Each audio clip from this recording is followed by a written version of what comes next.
Good afternoon. Nandito ko sa gitna ng canola flowers. In Korean name is yochikot. Nandito ako sa gitna. Dili pa siya full bloom.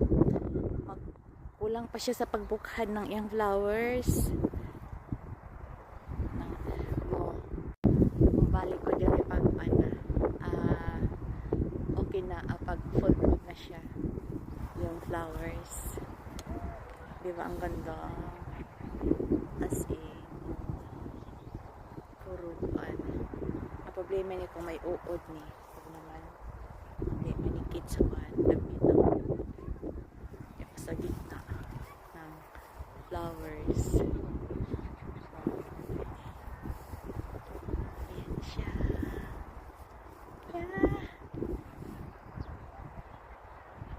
Ano ba? Dito dapita kay against the light. Ayan.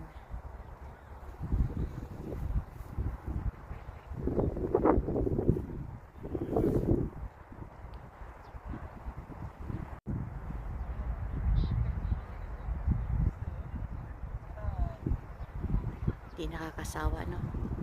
Nagbaha ang canola flowers. Oh. Nagbaha.